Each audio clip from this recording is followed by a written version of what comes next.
Hello, welcome to the next in our series of webinars from A3 Management Consulting. And in fact, today we are joined by a colleague from the Industrial Digital Solutions team for a very interesting topic, artificial intelligence in the energy sector. It has, a fascinating wide range of applications. I think what we're going to talk about today, across many areas, not only preventing accidents in the energy sector.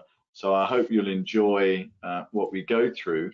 If you could kick on to the next slide through the disclaimer and onto the next one, just so we can introduce ourselves. So that's me, Matt Brown. I'm Vice President of the Management Consulting division, and I specialize actually in the energy sector.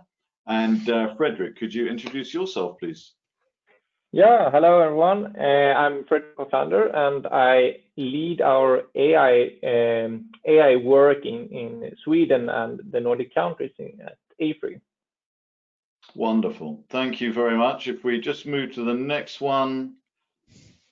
Next slide. Just to remind you, housekeeping. I think we've got about 45 minutes, including time for some Q&A at the end. So please do ask questions as we go along. We are recording this session, so the slide pack and the recording will be emailed to the attendees. And you can see our back catalogue of around about 20 webinars on our A3 Management Consulting website. If you have any issue finding where they are, please just get in touch with one of us. With that, I will hand over to you, Fredrik, to take us through the presentation. I'll come back for Q&A at the end. Thank you. Great, thank you very much.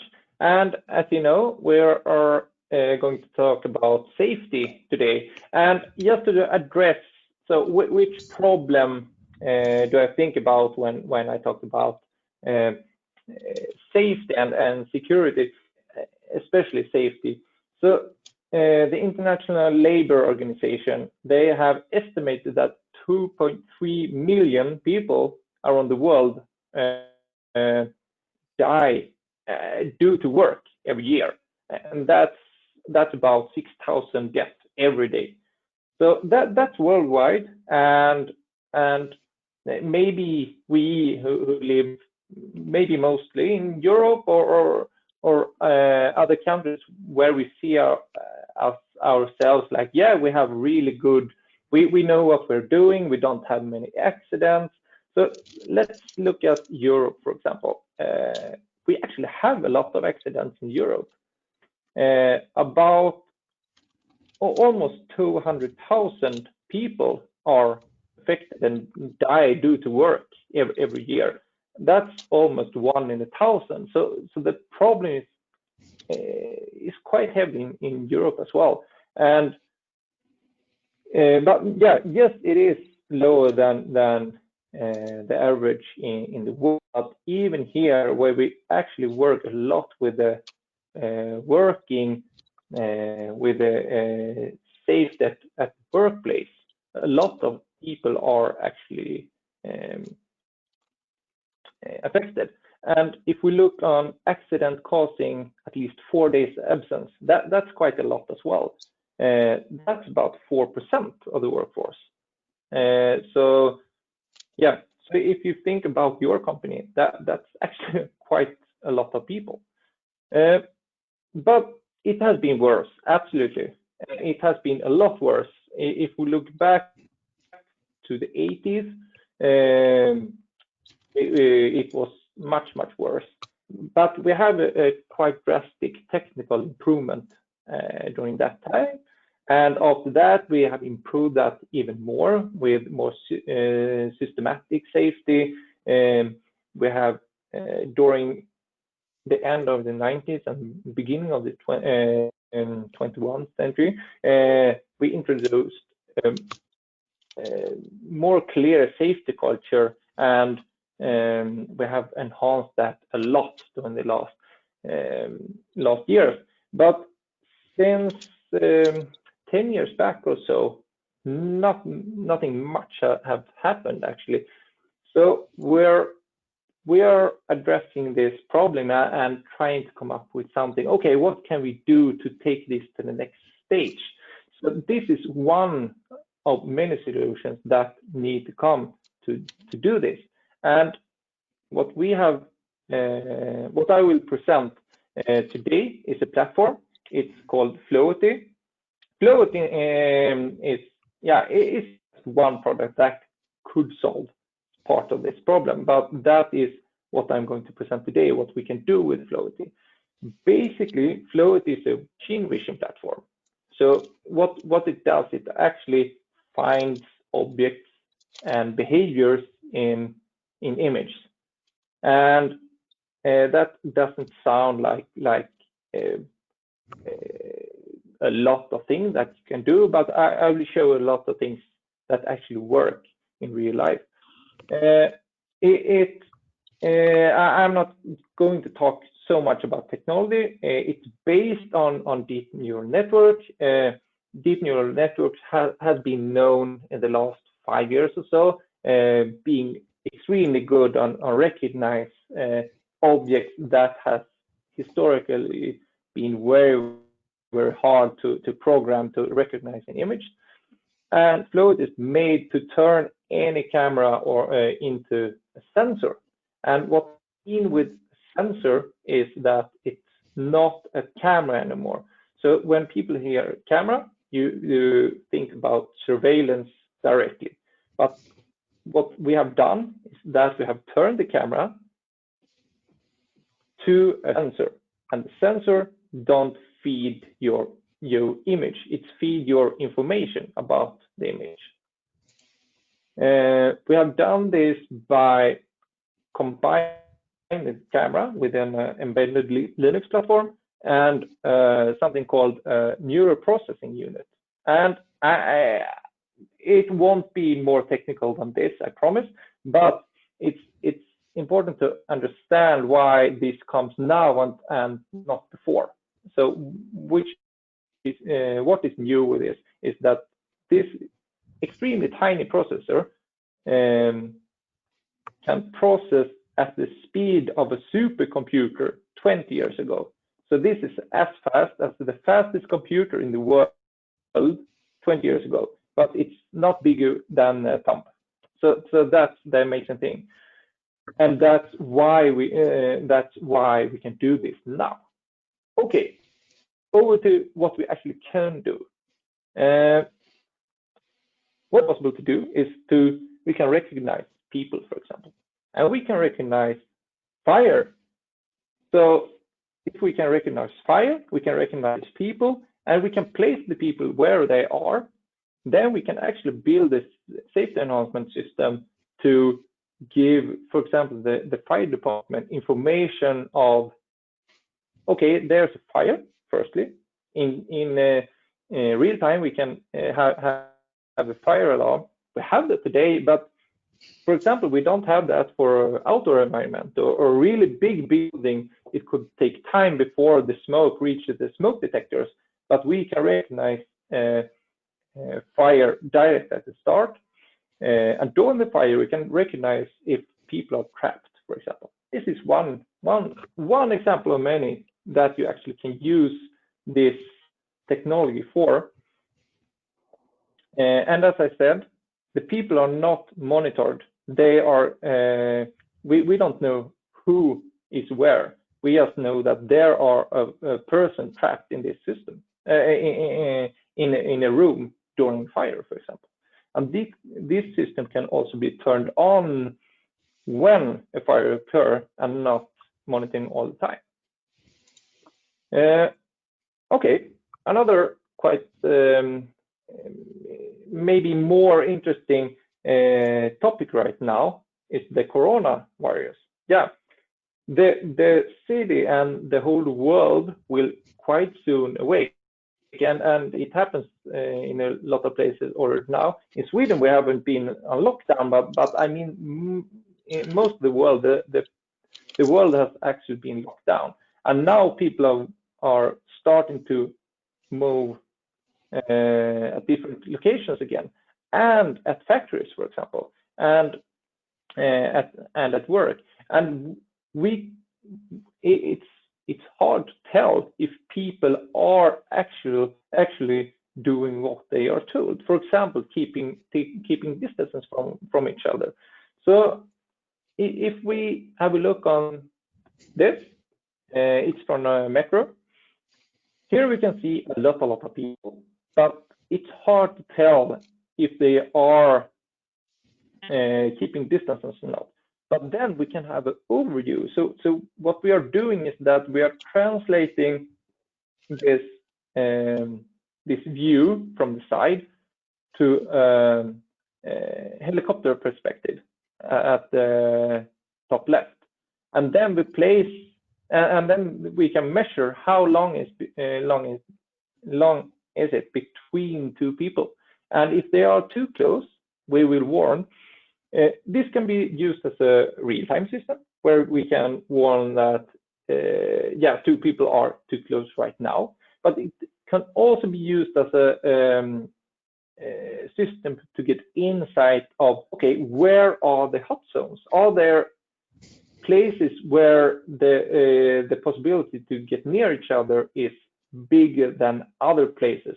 And with the good domain knowledge, we can know that, if we place a bench there, or we remove some garbage or something like that, then we will change people's behavior to behave in a better way. And if we have a look on the other, this is the exact same program, but what we can see here is that people are actually keeping distances really, really good at this workplace.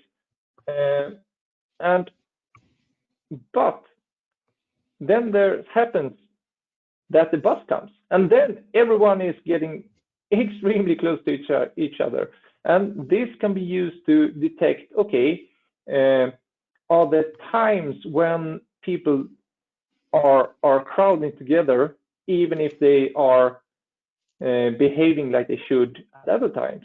And then we can see, okay, this time it happens, and we can have a look on the anonymized video and see, okay, when the bus comes, there's the problem, and we can recognize in time when things happen that shouldn't. And as you see, we can also anonymize the video, so we don't recognize who is who. So this is not a blame system, but an insight system. And it's also possible to not even get this video. You can also tell the system that you only want the one with the overview of the scene, and it will be absolutely impossible to tell or to blame someone. And this is done at edge. So that means that the video won't even be uploaded to the system. It will be processed directly in the camera. So if we go to the next slide, this is another example with the same system. It's still Floaty, but what we do here is that instead of having an overview of many people, we measure if a single person is using the right security equipment. So in this example, this worker here is having his helmet, and he's trying to show the safety vest for the system, but it doesn't buy it. So he actually have to wear it, not just show it to the system. So the system also understands if there are a human and a safety vest, or if it's a human with a safety vest. What you can do is that you can take this sensor, because now it's just a sensor. It's not even a camera anymore. It's just a sensor. You can take this sensor, program it with the equipment that you want, and you can connect that, for example, to a door. So when you're using your access card to the door, it asks you, yeah, you have the right access card, but you have to have a helmet, for example. So it would be as I write it should be as obvious as having an access card. It must be to have the right security equipment.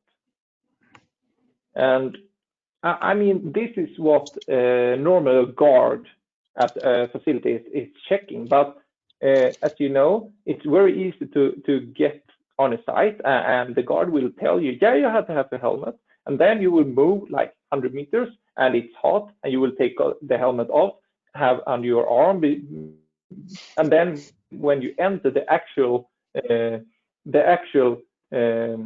security zone, you won't remember to put your helmet on, and you will have it under your arm. But if the system will tell you at every passage that you still have to have your helmet on to pass this gate, then you will remember it. So this is more like a security system that tells you when you're doing things wrong. So, but sometimes we don't want to directly instruct people that they are doing things wrong. We just want to measure how are we behaving.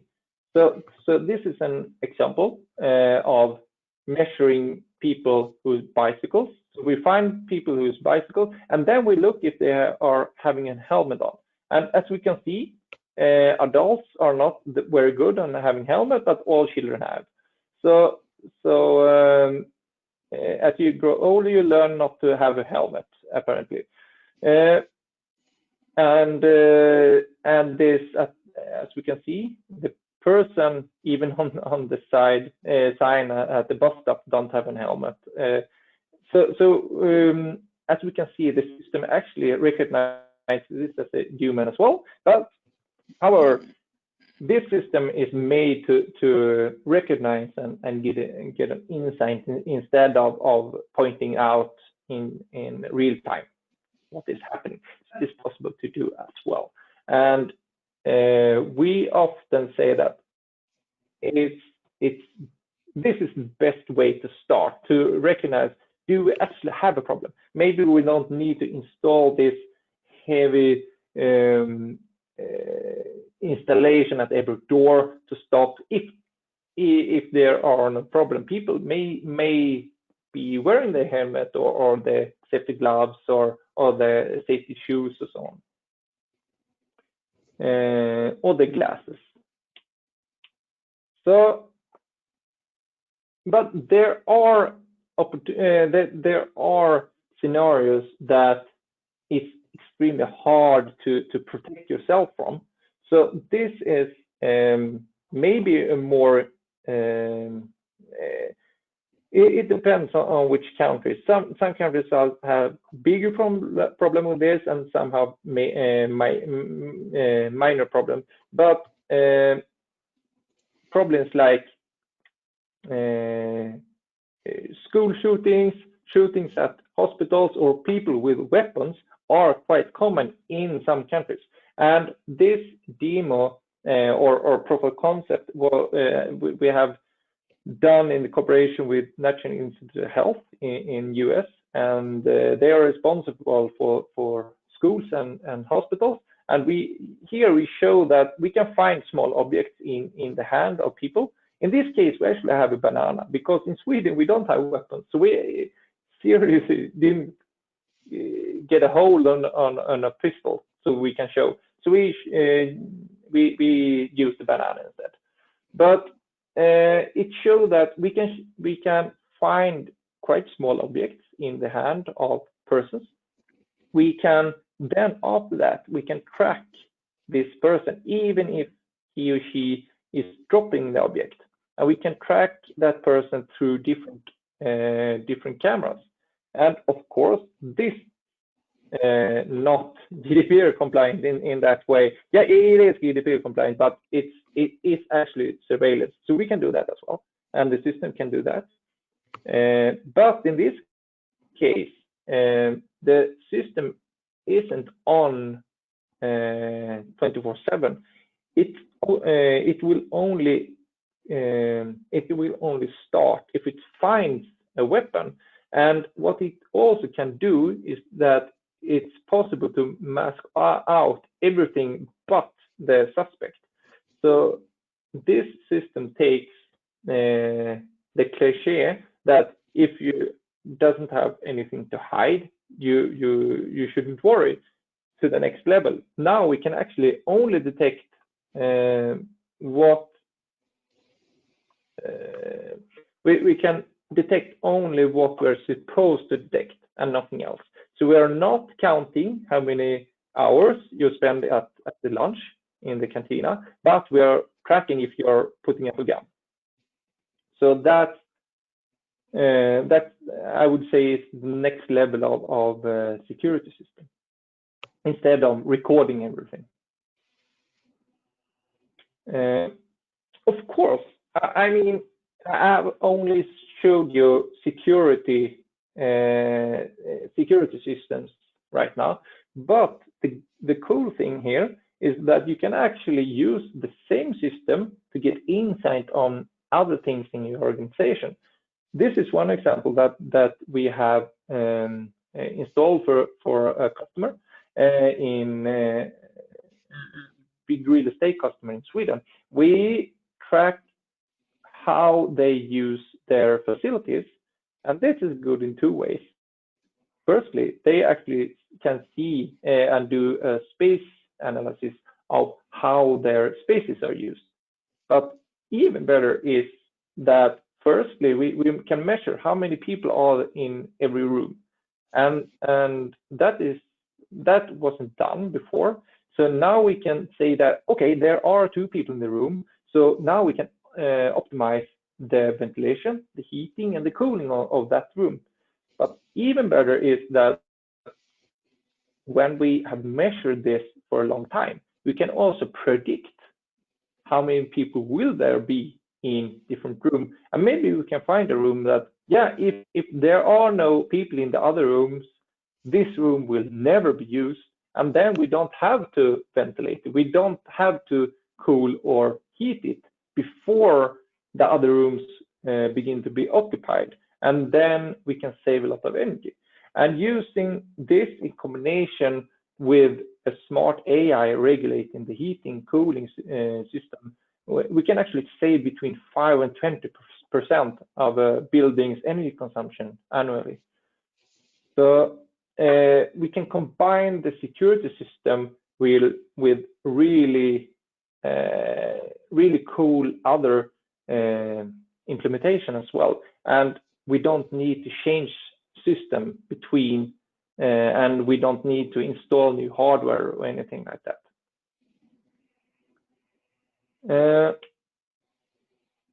And as I started to say, these systems should be cool and not creepy.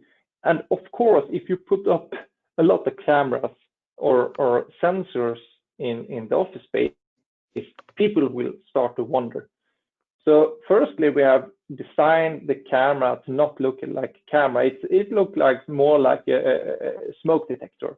But that is not to hide what it actually does, because we also, when we do an installation, for example, it's very important to teach all the staff, okay, what is this?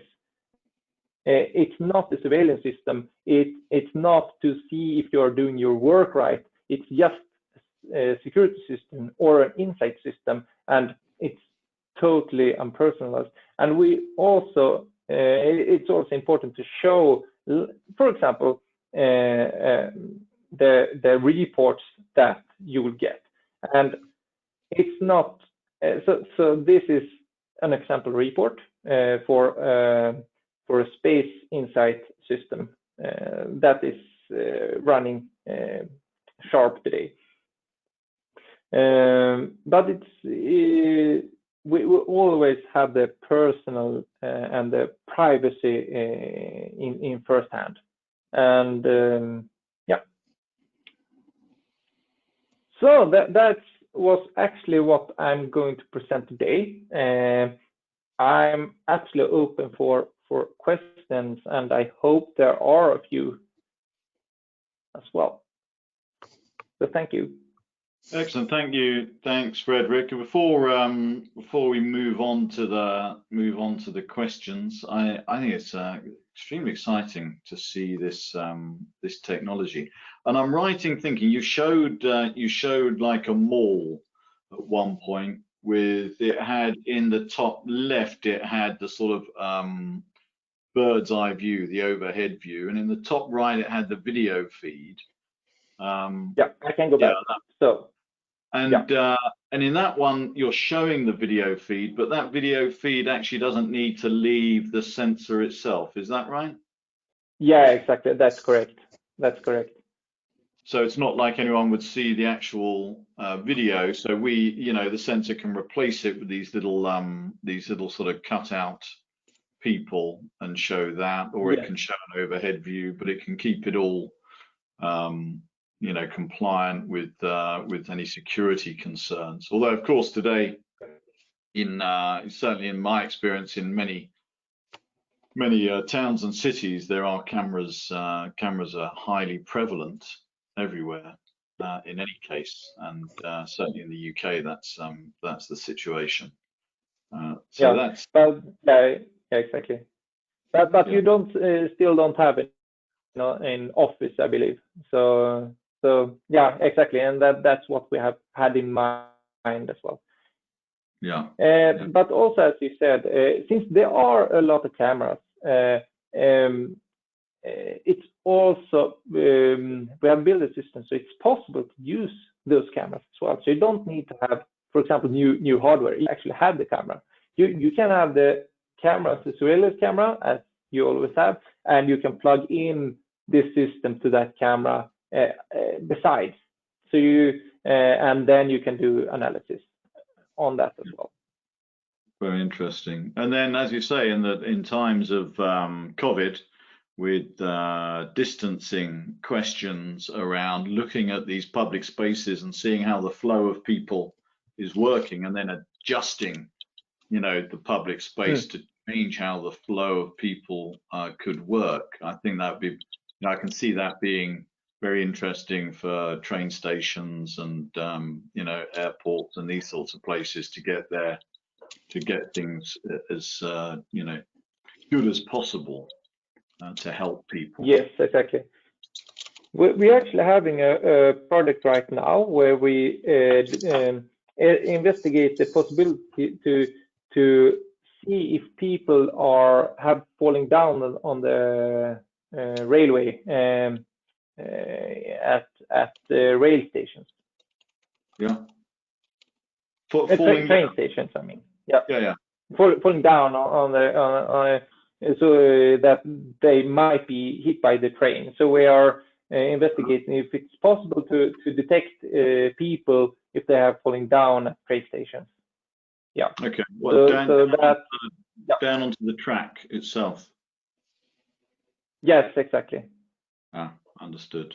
I'm just conscious that I've got the window open here, and in case anyone hears the cows in the cow shield at the back of the house, that's what I've been accused in the past of being trolled by cows when doing video calls.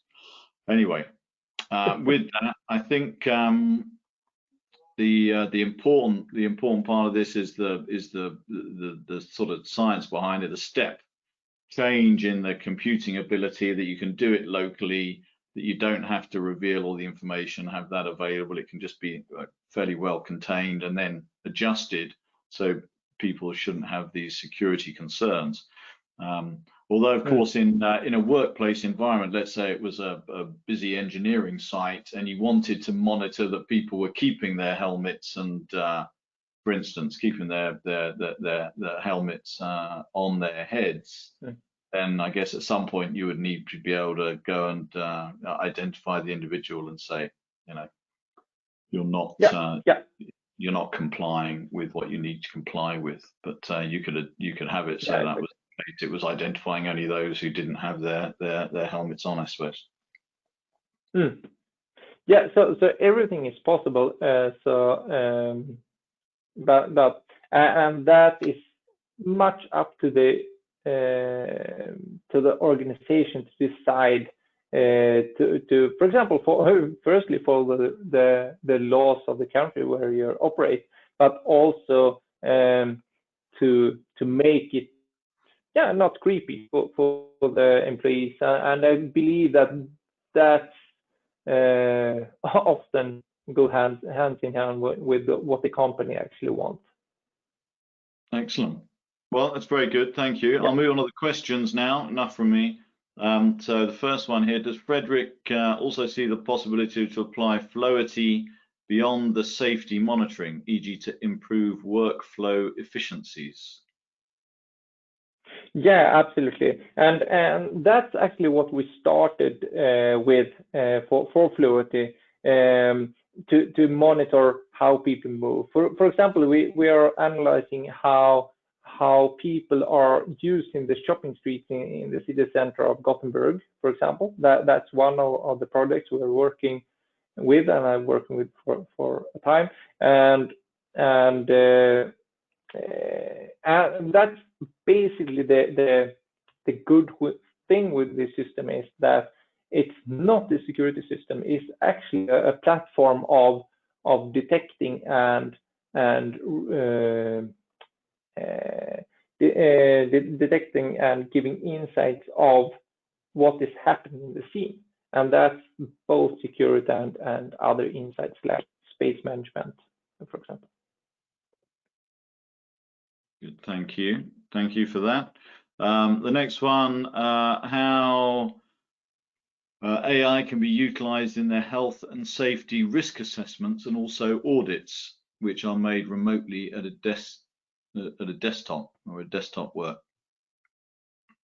Yeah, so absolutely. So if often, if I understand the question right, I mean, security often comes as a regulation of some sort, and then you have to do some you need to get some reports of how you're doing today, and that's way to do. That's one way to do it, to actually get some insights of how well are we how well are we doing today, and you can do that by measuring the real fee, and then you can combine that with what you have done, which sort of work you have done to prevent the safety risk even further. And we have worked with some projects where we have done a measurement before some action, for example, and then we have done a measurement after that action has been implemented, and we can see the differences. So that's one way to get a good report, for example. So what that a good interpretation of that question. I hope so. Thanks very much, Fredrik. And then what are the risks of involving AI was the question. That's an extremely good question, and I think that there are, of course, big risks with including AI. I mean, we have seen a lot of examples of AI doing a quite bad job in some cases. There have been AI, for example, determine who be employed by going through a lot of CVs and throwing out CVs. And after a while, the company using that recognized that it was choosing men 80% of the time, because it has been trained on a set of CVs in the past where 80% or so were men, because that company were at that time having 80% men. So the risk with using AI is that it will be really good on what it's trained to do. So the AI is per se not biased, but if you give it biased data, it will be biased. So if you, for example, train it to recognize some sort of aggressive behavior, for example, then maybe some people will have an behavior naturally that reminds the AI of an aggressive behavior, and we will and will false alarm for those people, or yeah, and other risk with using AI is that you get an overconfidence, so that you actually not take the same security measures as you do today. So you get more relaxed and rely on the AI too much. So it's very important that when you adding an AI system to what you already have, you have to think about, okay, what cannot the AI system do, or and also realize, of course, the AI system won't be 100% correct. It will be better if we combine it with what we have, but we cannot reduce what we have if it's not redundant with AI. So that's the other part. And the third part, of course, is what we are seeing in some countries in the world where there are no hard regulation, is that AI is extremely capable of collecting more information than what is possible with the naked eye. So for example, if you have AI is absolutely capable of recognize any person in a whole city. So for example, if we take your example of there are surveillance cameras all over London, I don't know how that data is processed today, but if you were to add a face recognition algorithm on all those cameras, then you would absolutely it would be possible to follow any person in the whole London every single second. And that's maybe not what we are, that's not what we want. The good thing is that if you add a regulation like GDPR on that system, then it's possible to remove things as well.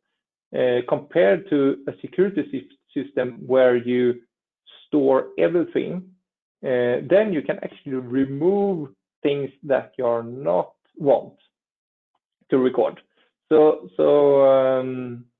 the good thing is that the AI system is very capable of forgetting if you tell it to do. Yeah, so I think those three are the most important things to think about when you're adding AI system to do something.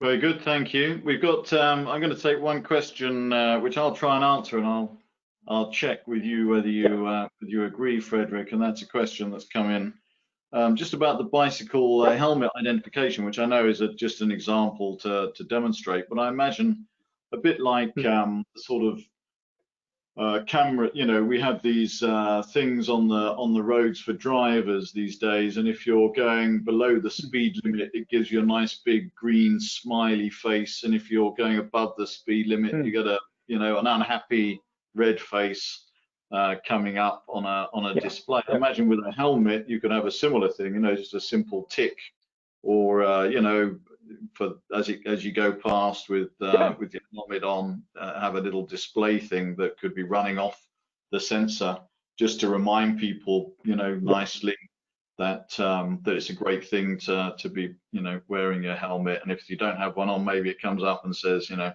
please remember your helmet next time. That sort of thing could be an application, just as a gentle safety improvement measure. Yeah, absolutely. And I think that's the same thing with, for example, your safety helmet. Maybe you don't have to lock the door so you cannot enter, but maybe you can remind the person in a very friendly way. So I totally agree that maybe a nudging is better than a restriction. Absolutely. Yeah. Yeah, and that's where in many cases. Yeah.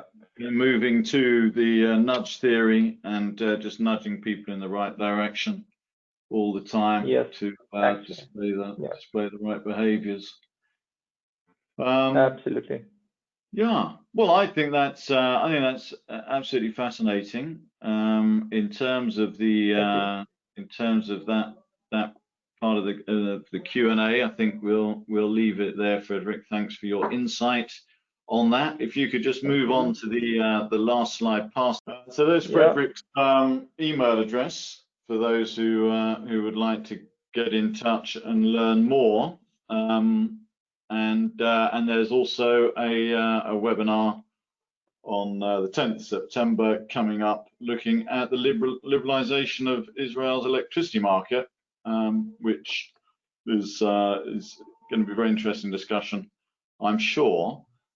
With that, I'd like to just say thank you very much to everyone for joining, and thank you, Fredrik, for what I think is fascinating area of client solutions, really new client solutions. So thank you for that. Thank you very much. Yeah, good. And thanks all for listening. Yeah. Super, thank you. And thanks to Johnny and all the others making these webinars possible. And hope to see you next time. Thank you. Bye-bye.